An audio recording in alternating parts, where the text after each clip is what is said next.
Welcome again to our week and to Marilyn. And we have a guest this week, and I'm going to let her introduce the guest. Thank you so much, Sir Rodney. Very kind. This is my friend, lovely Anne, Dr. Anne Moulds, CBE. After all her work establishing and working across Scotland and Europe, setting up action against stalking, her story will actually, when she tells you, it makes Fatal Attraction look like Mickey Mouse. And Anne is here for the weekend staying with me, and it's lovely to have her here. So we thought, make the guests work. So me, Anne, I leave it to her. Well, there you go. And it would be, listen, it's very complex. You've got quite a story to tell. Go on. It's a big story. I'll try and make it as succinct as possible, but it's lovely being here, having great fun with Marlon, catching up, and this is a nice surprise. So delighted to be on the show. Where do I start with a big story? And I guess if I really had to coin that one, it would be I've been forced to engage in the criminal justice system in two separate occasions. The first occasion was after a very violent armed robbery in my home that I shared with my 15-year-old daughter. It wasn't us they were after. The criminal grapevine hadn't informed them that we had just bought the house. It was our first night in the house. And the safe they were after belonged to the previous owners of the house, and they had just moved. But we were violently assaulted. We weren't meant to survive, and it was just pure luck we did. My daughter was only 15 years old, a single mother on her own, subjected to two armed, masked men wearing balaclavas and brandishing knives. And it happened in the middle of the night. So you can imagine how terrifying that is. There was no help at that time. There was no support. And the police were good.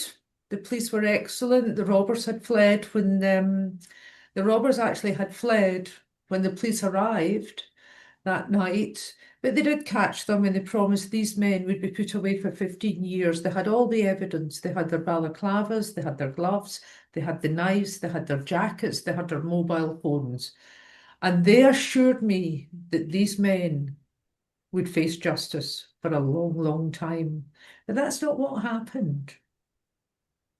That's not what happened. One afternoon, I received a telephone call from the local procurator fiscal's office to say the case had been dropped. I sought information, no information was given. No one would speak to me, no one would give me an explanation. As far as this system was concerned, victims are not even stakeholders in the crime committed against them. We are mere witnesses to the breaching of the law of the land of the state. That's all we are. We hold no importance, no status, no kudos, and the impact of the crime is totally irrelevant to this system. My daughter and I were left to pick up the pieces of our lives with no help, no support.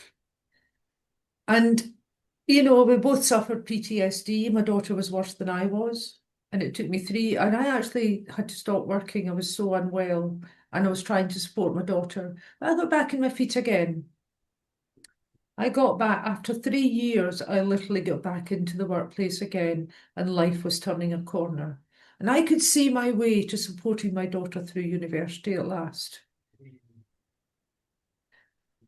And they say that lightning doesn't strike the same place twice, but that's not true, because it does. I was then forced to engage with the criminal justice system yet another time. This time as the victim of a sexually sadistic, predatory stalker. A man who I barely knew, or who I didn't know, who remained anonymous for over 2 years, waged a campaign of terror on my life. And everything that I valued, everything I had worked hard for, everything I treasured like a deck of cards slowly crumbled until there was nothing left to lose.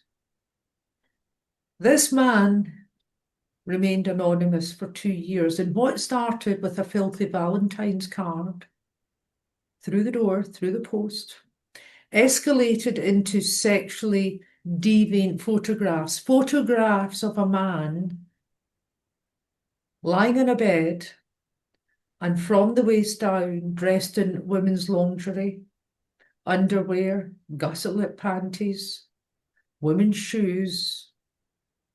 And this he took an image of, and that image he sent to me. When I first received the Valentine's Day card, I threw it in the bin. I was disgusted, not thinking, who would send this to me? This must just be a silly joke. I hadn't been on the dating scene. But then when the first photograph arrived, I couldn't understand who would send such a thing to me. It was the letter, little white envelope, neatly handwritten, posted through my door. It confused me. I wasn't scared at that point, but I was very confused. But I was disgusted, so I threw it in the bin. I actually showed it to one or two friends who were just as confused as I was. And they couldn't make sense of it, so I threw it in the bin and forgot about it. And then shortly afterwards, another photograph arrived, Polaroid camera. Same man, same position, lying in a bed, dressed in women's underwear, black underwear, stockings, suspenders.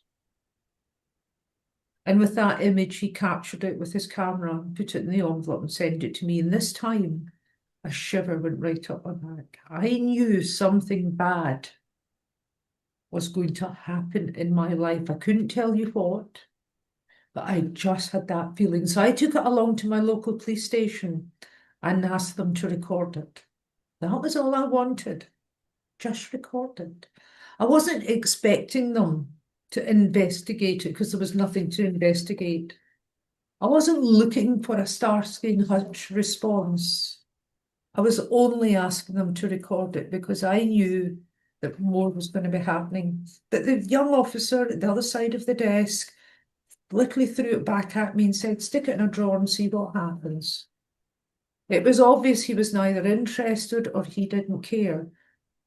It was obvious he didn't see what I saw in that photograph was something quite dark and something quite sinister.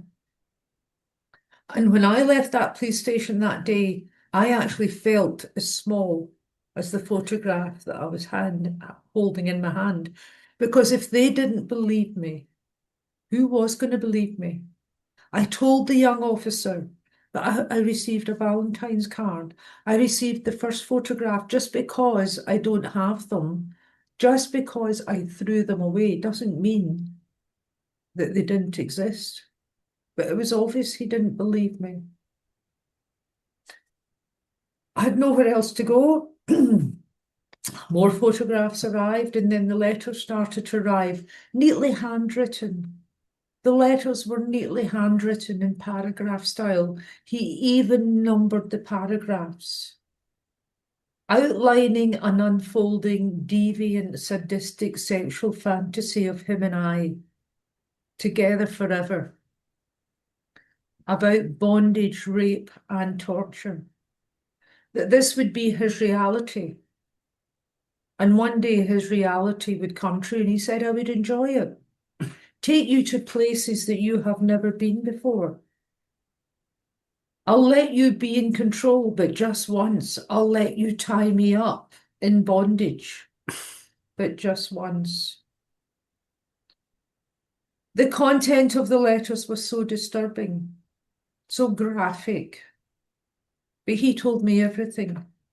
He told me what he was going to do. He told me how he was going to do it. He just never told me when. And then the silent phone calls, sometimes up to 5 to 6 times in the middle of the night, just sitting there and then putting the phone down.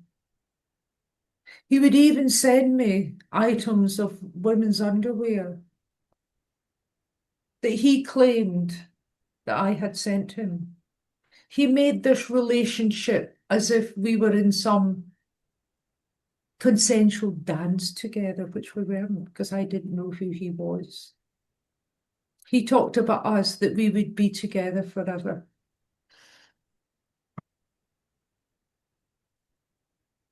No matter how many times I called the police, they weren't interested and they didn't believe me. I asked for a profile and they said, we don't do profiles. He'll have to attack you first. I told them I was in danger and I was scared and I was frightening. And they said there's nothing that they could do, that they'd never heard of this type of behaviour before. I had already put a name to it. I called it stalking. I had a stalker. And the police said, but we've never heard of this before. I said, but there must be stalkers. I said, there's loads on the internet, there's lots of information, but we've never dealt with this kind of thing before. But the other point that we've got to make is that I wasn't even a victim. Because there wasn't any crime of stalking at that point, then I wasn't a victim. You see, during the armed robbery, I was a victim. I was a real victim. But this time I wasn't a victim. I was only going to be a victim once I had been raped. And then they would rush in and investigate it. You see, the stalking's a different type of crime. It doesn't fit into the traditional paradigm of retrospective policing and investigation. And because it didn't tick their boxes, they chose to pretend that it didn't exist. And just because they didn't understand it doesn't mean that it wasn't happening. And they had no right to dismiss me. I met with gender-based attitudes. I was even told by one of the officers, that's what happens to single women out there attracting the wrong type.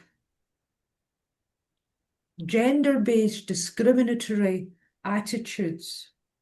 And I was made to feel at every turn that somehow this was my fault and I was to blame, that I was attracting this into my life.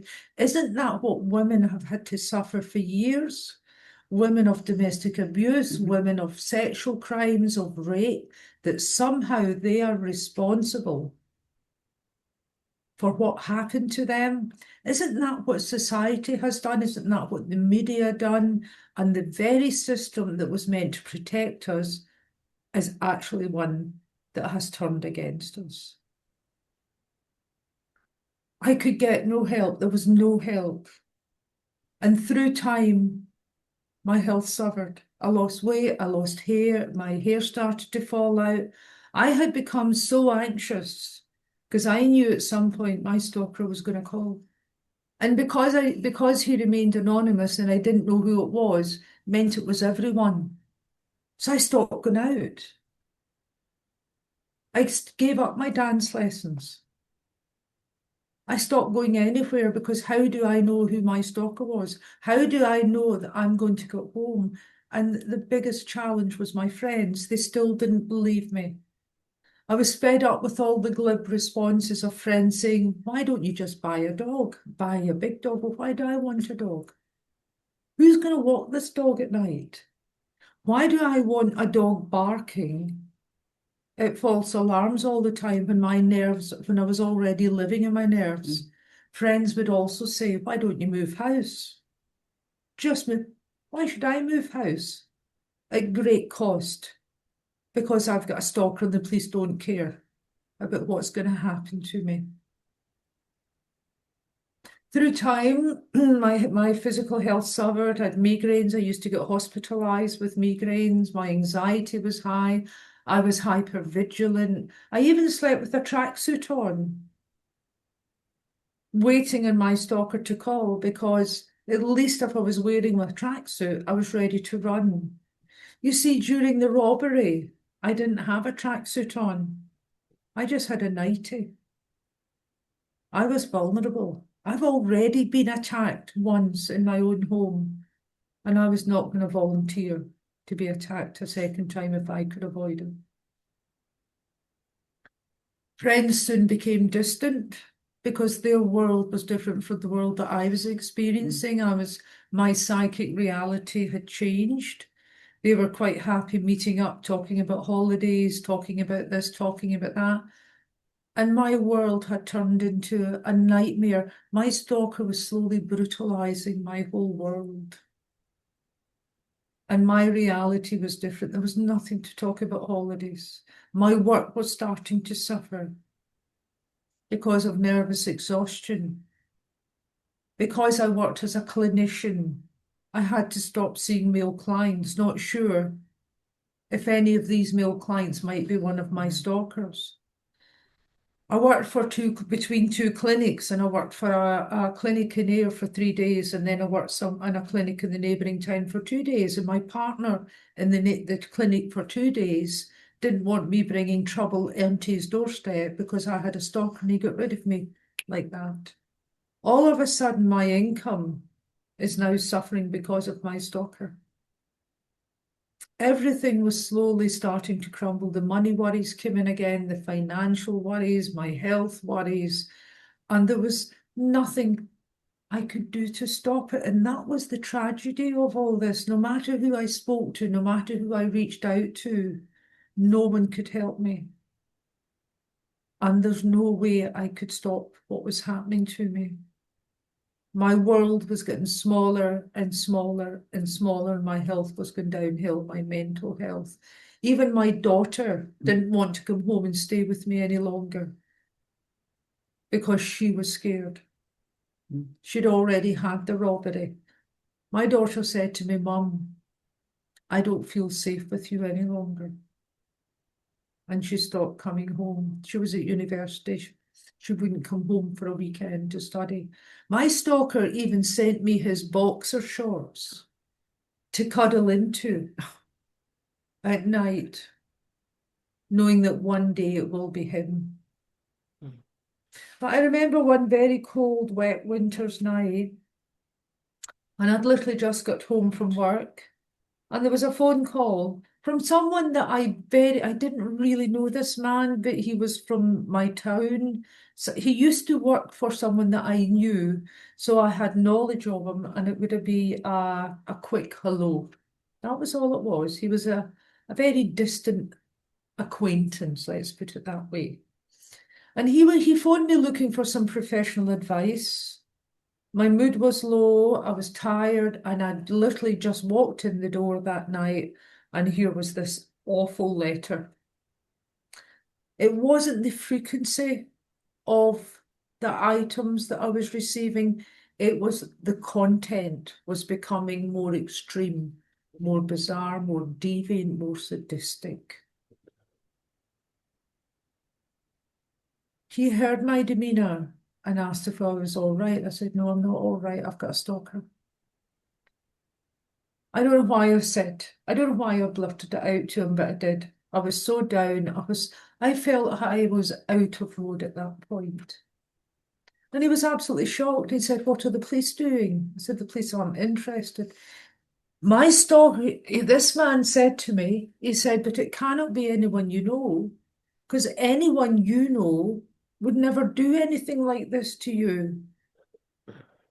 Especially anyone who knows you and knows what you've already been through with the robbery," because that was big local news.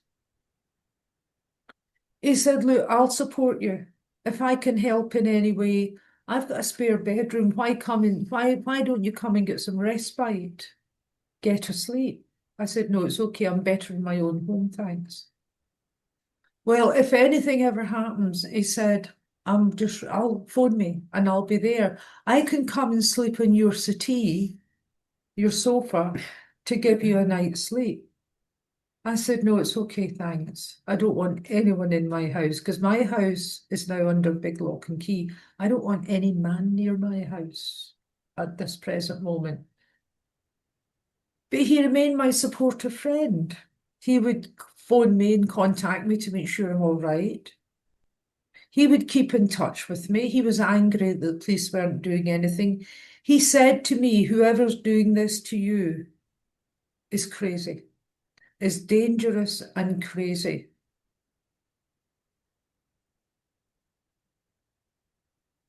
that he was a supportive friend and no one else believed me. He was the only one that seemed to believe me, that I was getting stalked and I was scared and I was frightened. He was a good, supportive friend.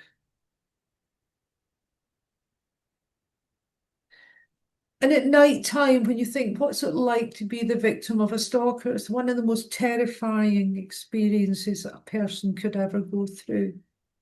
At night time, I wouldn't put on music. I wouldn't even put on the television. I wouldn't even put on the radio. Because I was waiting in my stalker to call. I needed silence. I needed to listen for footsteps walking up the garden path. And I continued to phone the police and I continued to tell them what was happening, that there was more happening, more letters, more photographs, but they weren't interested. One day,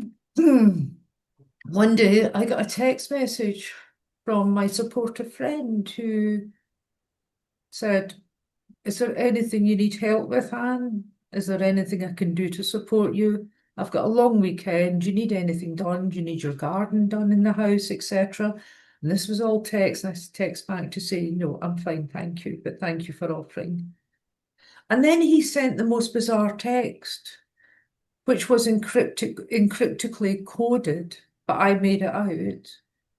And he said, "Well, I'm off to bed to wear your pants over my head and lick your shoes." Now that was strange. That was the type of tone that was in one or two of the letters. And I text back to say, "Excuse me, what was it you said to me? What did you text me?" He said, oh, that was a mistake. That was meant for another friend. You're my very, very, very special friend, and I would never do anything to hurt you. I said, and of course, then he bombarded me. Tell me what it said. He wanted me to repeat it back in the text back in my words, to repeat it back, to repeat it back, to repeat it back, because he was obviously had taken on the pathology at that point. He was getting a fix at that point. And I actually text back. I said, "You're a dirty pervert. I now know you're my stalker." And the text came back and said, "You're now going to suffer. You're in trouble now, and you're now going to suffer." And that was the first direct threat that I had from him. I did report it to the police, and they called him in for DNA to get his DNA done. The results hadn't come through, and that was in September. By Christmas time, the results hadn't come through. I phoned the police again, and they raided his house, and he had a room in his house that was a shrine, an absolute shrine. Women's clothes, lingerie, women's shoes. He had the camera all set up, he had the lighting, he had everything, and he had the next letter ready to send me.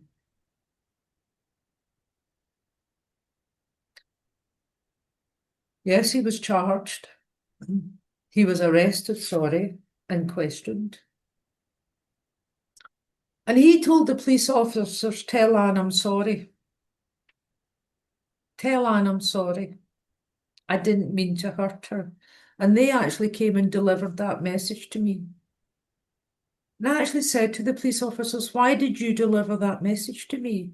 What purpose did that serve? You had no right to come to my door and tell me my stalker is sorry for what he's done after 2 years of absolute torment and terror." But they raided his house, and one Sunday morning, two plainclothes CID men arrived at my house with two big black bags, because that was all the stuff that they had brought out of his house, of his bedroom, of his shrine, and asked me to try them on to see if any of them belonged to me, and asked if I could identify. I was pulling out suspenders, stockings, bras, gusset panties. Could I identify any of these as belonging to me? How embarrassing and how humiliating in front of two male officers. I pulled out a pair of jodhpurs. I couldn't identify anything. I didn't want to. How embarrassing. I pulled out a pair of cream jodhpurs. Now, I had horses. But one pair of cream jodhpurs looks like any pair of cream jodhpurs. I didn't know whether they were mine or not. I couldn't identify them as being specifically mine. So the CID officers invited me to try them on to see if they would fit. I said, sorry, what? Try on these jodhpurs that my stalker's been wearing to send photographs to me, and you want me to try these on so I could put my DNA on them, and you can then give evidence at court. So as you can understand how frustrated and how I had already lost, I'd lost any confidence in the system, complete confidence, the attitude, the manner, the unprofessionalism. But isn't that what women have suffered for years and years? Now, even after being arrested and charged, my stalker still continued. He didn't send me letters or photographs or phone calls. He started coming around my house. Isn't that what they do? Because he knew if he sent me, continued in his old format, then he was already caught. They know it's him. But no, he went into the physical and started visiting my house. He left his calling cards. He moved things about my garden. I knew things were moving about my garden. But even then, I wasn't believed. I knew my stalker was calling me, and that's the dangerous escalation of behaviour. And I phoned the police. I said, look, he's coming round my garden. I am so scared. Well, shall we visit him and tell him to stop? I said, well, there's no point in giving him a slap in the wrist. Arrest him. It was then I found out that he hadn't been released on bail. There was no bail conditions. I was so scared that I phoned South Ayrshire Women's Aid looking for refuge. And they came round, one of the ladies came round to she was so concerned at what was happening and what she'd heard. She went straight into the Procurator Fiscal's office and demanded what was happening. And the Procurator Fiscal did not know there was a high-end case in her community. The police officers hadn't even informed her. But she quickly got onto things. She was absolutely shocked when she found the file and she read it. She was absolutely shocked and aghast. She called my stalker into court and bail conditions were set. I wanted to go to court to hear my stalker being open to the judgment of the court, his full range of behaviours. I wanted to see him without the power that he once held. But I was denied that opportunity because he was allowed to enter into a plea bargain with the Procurator Fiscal. He pled away all these 2 years of different behaviours down to a handful of letters, which was disproportionate to my experience of 2 years of the fear, the terror, the upset, the loss of the loss of income, everything that I had experienced. He narrowed down to that, which made me look as if I was the one that was overreacting all the time. But I was decided that this system's not on the side of the victims. The system has no care or concern to the harm caused by the crime, nor the system. Victims don't exist within this system. We are purely pieces of evidence to support the breach of the law of the land. That's all we are. My stalker made me feel worthless. The system made me feel even more worthless than my stalker did. In fact, it was Erasmus Darwin said, those who are complicit in the behaviours are complicit in the crime. This system mimicked the very behaviours of my stalker. The power to abuse others and not care what was happening, of the impact that was happening. But I did go to hear my stalker being sentenced. I sat in the spectators gallery and watched this adversarial justice model play out of the sheriff, the procurator, fiscal. There was the perpetrator and there was the defence lawyer who put forward a 20-minute emotional plea for mercy for my stalker, marking him as a good citizen, a good brother, someone that was a hard worker who had just made an innocent mistake. 20 minutes. Do you know the sheriff has never even seen my face? The sheriff has never spoken to me. The sheriff has never asked me, what was the impact of this on you? I've never had the chance to say that I'm a decent, hard-working citizen, a good mother, a good friend. To this day, the sheriff has never heard my voice. Even in spite of a social work report stating a reoffending, in other words, he wasn't going to stop, my sheriff decided that the sheriff decided my stalker was not a danger to the public. And with 260 hours community service, my stalker walked out of court free that day. Free to continue his life as before, free to continue the behaviours towards me as before. And I was advised by a stalking expert who was not local that to get a sense of safety, he said, Anne, change your name. Move away as far as you can. Where he can't find you, change your name, change your car, change your mobile number.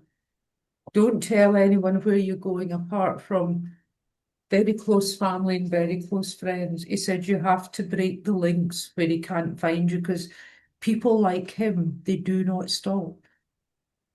He will never stop. So you have to go into hiding. And I remember it clearly. I remember the day with the keys in my hand. I handed my keys into the clinic, walked away, lost my business, walked away from my business, handed the keys into the estate agent to rent the house out. And as I drove out of my hometown with the last of my belongings in my car, I realised that it was over. I had lost everything that I'd worked for. There was nothing left to lose. And I relocated over 80 miles away to gain a sense of safety. You see, no one could guarantee my stalker would respect his court orders. He hadn't respected them before. So could I take the chance after being attacked by armed robbers in my house before, being violently attacked? Why would I sit around waiting as a volunteer to be attacked again? I was the one that lost everything. I left behind my home, my family of 30 years, while my stalker walked the streets where I once lived, living his life as before. That's what made me stand up and speak out, because what happened to me was a disgrace. And I decided what happened to me must never be allowed to happen to another person. I decided that stalking had to be recognised as a criminal offence. The system had to change, that no woman, no man or woman should ever have to be attacked before being deemed a true victim, where they would be entitled to protection and help. that psychological harm and impact should be recognised as a governing criteria of a criminal offence, and that victims should have a set of rights. I had no rights, I had no voice, I had no rights. No one wanted to listen to my voice, and I decided that that's got to change, because there is no crime without a victim. They are inextricably interlinked. It's the victims that initiate the justice process. Without victims, there is no justice, and there is no justice process. But why should victims come forward and report a crime only to be treated in such a disgraceful and disrespectful manner? We find unacceptable the ability to hurt others without a care or concern. So I decided that I would stand up and speak out, to have stalking recognised as a criminal offence, and to give victims of crime a voice and a set of rights within the justice system. I want to hear a bit more about what you've achieved. It's been phenomenal. But just breaking in, and both Marilyn and I have come across this so many times, whether it be a rape case, whether it be the rape gangs, it's you that's guilty, not the perpetrator. Now, is this down to police training? Is it down to what the chief constable wants to prioritise? Well, I think a lot of the police still, even today, think it's stalking is harassment, and it's not. It's completely different. I mean, Anne has put the Scottish police to right, but the British police, the English police, what goes on in the college policing is absolutely disgraceful. You see so many. How many times do you see a lovely, beautiful woman that had gone to the police and said their ex-husband, their ex-partner was stalking, bothering them, and then they're murdered? Because it is a connection, isn't there? Oh, yes, because a third of all stalking victims are women who are murdered by their ex-partners.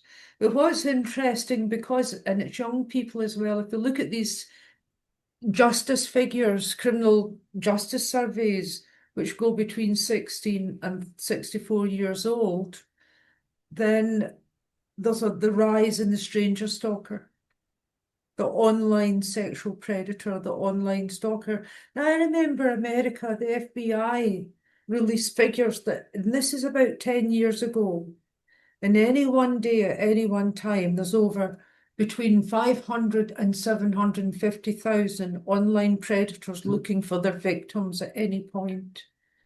The stranger stalkers. So it's not all just about ex-partners and domestic abuse. They're sexual predators. And we can link stalking to a standalone crime, or it occurs with child abuse, child abduction, honour-based violence,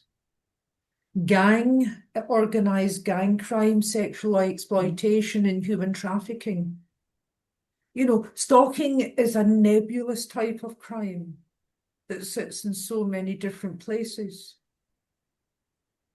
And that's why it's important we have to pigeonhole it into a very strong piece of legislation, because we've got to recognise what stalking is. And more young people are falling victim to stranger stalkers on the Facebook, on social media, fake profiles. Well, 11% in Scotland. That's a massive amount of crime. So 11% of crime is stalking. Yeah, absolutely. Yeah, but that's not even just Britain. If we to look at America and other countries, it's a global problem. Well, it's a human problem, isn't it? It's a human problem. It's a distorted mindset.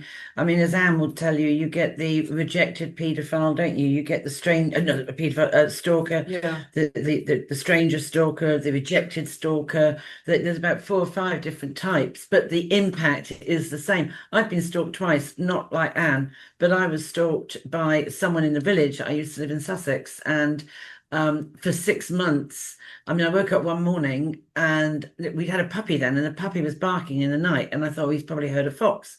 Came down in the morning, and there was a death threat through my door, and I opened the door, and my Mercedes car, all the paint had been acid rained, and they left forensic gloves, and they left the acid, everything. And shortly after, and the police couldn't find anybody, but shortly after, I started getting messages left on my phone. I would go to a supermarket, and I come out, there'd be a letter under my windscreen, "We're watching you." And it was horrendous, horrendous. I would go to the church on a Sunday, and like Anne said, everybody becomes a stalker. You like, is he in the pew? Where is he? What is he? Is he on the dog walk? I had to walk the dog. Is he walking in the bushes? You are absolutely, and it went on for 6 months, and they had a suspicion who it was, but they didn't actually know. But then it just stopped. They believed that this stalker had people reading off a script because they put it through the voice checks. They took my phone off me and got another phone. And what they believed was that I had some business cards sitting on the back seat of my car, and they reckon that that's where they got my details from, but they never found out who it was. And then later on, moved away, came back from have we gone to Portugal? I can't remember, but it was another house, and the stalker lived next door to me, and it was a she, and she was a former Metropolitan Police officer. My goodness me. And befriended me and started walking her dog with mine. She even started wearing a hair like mine, dyeing her hair the same colour. And one day I came home from work, and the tree that was outside the house had been cut down. And another time there was the mess inside the bin. The basement was just tipped on the doorstep. And I did not know who it was until I knew who it was. And she lived next door to me. And I worked with her. What's important, I'd say, Rodney, in this one is that when we're talking of stalking, it's a psychological crime. It's the brutal, slow and systematic brutalization of another person's world. Is it a sexual thing? No, we've got the ex-partner stalking, the stalker. That's where there's been a relationship, they've been in an intimate relationship, and that's broken up. So the stalking starts as a way to either reconcile the relationship or as anger and revenge for leaving the relationship. Depends what drives the behaviour, the intention or the motivation. We've got the intimacy seeker. Now, the intimacy seeker is someone, there's a delusional quality to it. It's usually someone who stalks strangers and acquaintances. For example, and it's not always got an underlying, there is an underlying mental health attached to it, but it's delusional. It's, for example, me falling in love with some man and deciding he's my future, and I'm going to marry that man, and we're going to have our children together, and I'll choose my wedding dress and I'll choose my children's names. It's a fixated obsession that I'm going to be with that person, and the stalking is to bring that person to attention. How do you treat these people? Can they be treated? Will they go on? No, they can't. Well, not if there's an underlying mental health. They cannot be treated, because if there's an underlying mental health problem, rehabilitating a stalker is very difficult. What we've got to do is try and take away the target and get them to focus on something else that's got meaning to them. Is banging them up the right way of dealing with them? But then some of them continue from behind bars. Well, and then the other problem, you ask a victim, what is the worst part? Well, there's 4 risk factors. Is the stalker going to escalate to physical violence and harm? Number 1. Number 2, how long is it going to go on for? Because the longer it goes on for, the more ensconced the stalker becomes within the stalking, the more damage is done to the victim, and the victim becomes as obsessed with the stalker as the stalker was with her. And that's what happened to me. I'd become as obsessed with my stalker as he had with me. And that's what happened to me the first time when I got, I mean, the harm started, it started with the complete destruction of my car and the death threat through the door. Afterwards, the police felt that what had happened about 3 days before, I had been on a program with Channel 4. It was called Judges in the Dock, and it was talking about paedophiles because, as you know, I put the guy inside. And stupidly, the press had printed my address in the news, right? And they believed it was a punishment because I was trying to put away paedophiles and all that. They believed it was funnily enough, a paedophile or a circle of them trying to punish me for what I was trying to do. And I had managed to increase the sex offending sentencing. The second one, they believed that because I worked with this woman, right? And I worked for a charity, I worked for a hospice, and she was in a distribution center, and I was in charge of the actual shop. But she obviously had issues in her past, and they believed it was like a jealousy thing that I was looking after and coping and managing victims of child sexual abuse, but not her. And they thought that it could have been a jealousy that why haven't she done it to me? Why hasn't she asked me how I am? Why hasn't she? That's the only reason they could put to it. But she was a former Met police officer, and we all know they protect their own. But one of the challenges, Rodney, is to understand it is stalking's a behaviour. Every behaviour is goal orientated. It has a purpose. So you've got to work out what's motivating the behaviour and what's the goal, and what happens if that stalker doesn't achieve the goal. So going back to the domains of risk, we've got am I going to be violently attacked or killed? How long is it going to go on for? What happens if my stalker goes to jail and comes back out and starts again, recurrence? Because victims always look at over their shoulder. They don't stop looking over their shoulder, even though their stalker's in jail, because they know their stalker will get out. Now, I remember one lady that I supported. This is a big story. It's an interesting one, because this lady was dating a police officer who was quite controlling. She finished it with him. But he obviously he wasn't too happy about that. And one night he arrived, he was on duty. One night he arrived, knocked on her door late at night. When she answered it and saw it was him, she tried to close the door. He put his foot against the door, barged in and raped her. She said nothing.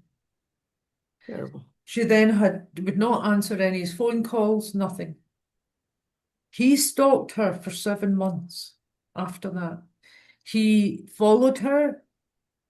He damaged her car. He damaged her property. He stalked her relentlessly for 7 months. She was so scared. What she said to me was, do you know, Anne, the rape was bad and bad enough, but it lasted only for 2 minutes, if that. She said the stalking lasted for 7 months. It was the stalking that went for my mental health, not the rape. It was the stalking that made me go to the police because I couldn't take any more of it. So she did report to the police, and she just happened to mention about the rape. Now, people tend to think that the stalking precedes the rape, but that's not always the case. Because in this case, the stalking happened afterwards.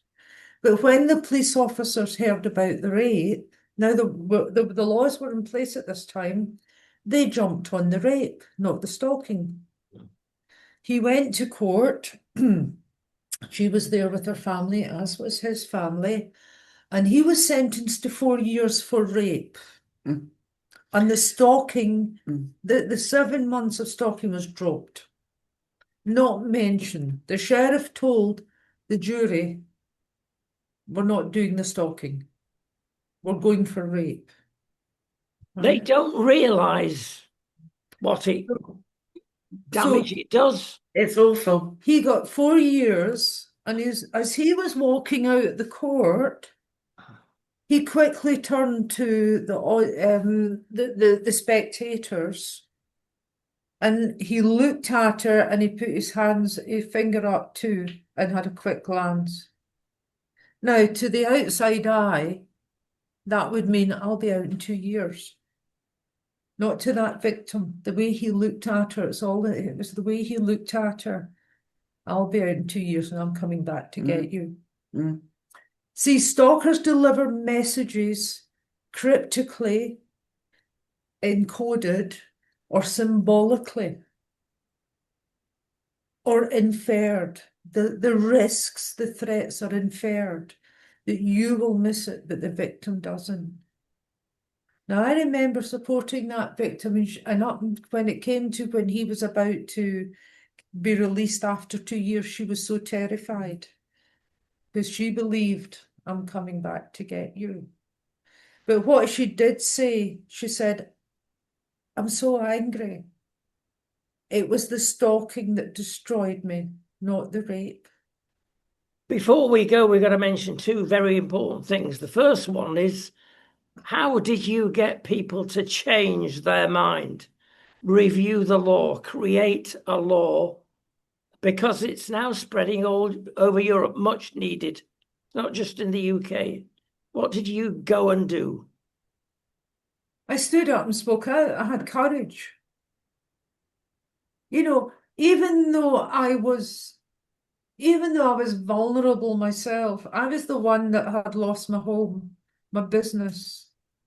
I was the one that relocated. I was the one that was made to feel I was to blame. I was the one that felt worthless by the police and the system. You see, the criminal justice system, the clues in the title, has created a pathway for those accused and perpetrators, a pathway where their human rights will be protected at all time, a pathway where they will get support and rehabilitation. They'll have social workers. I found out I'd moved 80 miles away. I had no job. I ended up working in a cafe, serving coffee for £6 an hour. I'm a professional woman. I've got a degree in psychology. I'm a psychotherapist. I had every understanding of this behaviour, and the police still treated me as if I was nothing, as if I was unimportant, as if I knew more about my stalker and this pathology, and the police weren't interested because I'd been labelled a victim. I had been pigeonholed into being a victim. And I wasn't a very good victim because this victim asked questions, and you're not allowed to ask questions of the police. But I was the one that moved away, and I heard through the grapevine that social work had helped my stalker find another job. He lost his job after getting his 260 hours, and they wanted him to help him get back in his feet again and get him back into work as part of their rehabilitation. I witnessed a system that was abusive, a system that discriminated. I witnessed a system that silenced innocent people's voices, victims' voices. I witnessed a system that was so arrogant and narcissistic in its own entity. But even also, Anne, I think what it also did was which you might not have noticed about yourself, was the ongoing lack of trust that you had, because we'd known each other for 2 years. Yeah. And you never told me where you lived. You didn't tell me your address. And I understood because of what went on. But I mean, you might not have realized that lack of trust, that I'm not telling anyone where I live. I'm not telling anyone. I mean, I'm sure she's fine, but I'm not telling anyone. But it was over 2 years before she would tell me where she lived. Well, you can't go outside your garden gate, can you? You can lose your job, you can lose the confidence, you can lose everything. So what happened then is that I actually phoned South Ayrshire Women's Aid, I'd moved to Perthshire, which was over 80 miles away from where I lived. I phoned Ayrshire Women's Aid, South Ayrshire Women's Aid in my own hometown, and said, I'm ready to speak out. I have had enough. And I want to stand up and speak out. Are you putting on any seminars? And she said, well, we're thinking of it. I said, well, would you put one on about stalking? I'm going to stand up and speak out again about stalking and the systems that failed me. And that's what they did. And so I actually moved back the 31st of March 2009 was when I first stood up and spoke out and gave my key speech in Ayr. And I took the keys back from my house and I moved back to Ayr to face my stalker and take forward the campaign. It's right chilling actually watching her, because I remember, I think it was the first time I came to see you, and she played, it was all sort of dark and the lighting effects, and she played, it's Police, isn't it? Every move you make, every step you, I will watch you. Oh, that song took on a whole new meaning. Yeah. And you realise, I mean, I'd always thought, oh, I like this, every step you make. You know, I thought, oh, what a song. And when Anne played it and the hall was dark, oh, and there were these photographs of her. The photographs that she received were up on the screen, and the letters that he wrote was on the screen. Oh, it sent a chill down your spine. And that's why I say this lady's story, anyone in America watching this needs to be a proper documentary. This is the real deal. This is how scary it can get. And still, the police don't listen. No, finally, Anne, how do we contact you? And obviously, those that have been affected, you can help them. What do they do? Well, my charity, which I was a founder and I'm now former CEO of, is Action Against Stalking. www.actionagainststalking.org. I don't have the free phone number off the top of my head, but look on the website. There's a free phone helpline number. If anyone here that's listening to this is being stalked, has been stalked, and needing help, advice, support, contact www.actionagainststalking.org. And I think Anne would also say, because I know she does, because sometimes I've touched on her work in my own training, keep everything that is everything, date it, time it, keep it, everything. Anne didn't know what was happening, so she threw stuff away. Keep it, date it, time it, put it in a safe space. Log it. Log it. Right, thank you so much. We'll put credits at the end, and we'll certainly put the telephone number and your web address so that you can be contacted. Thank you, ladies. Thank you. Thank you. Thanks, Rodney. Thank you. Thank you very thanks.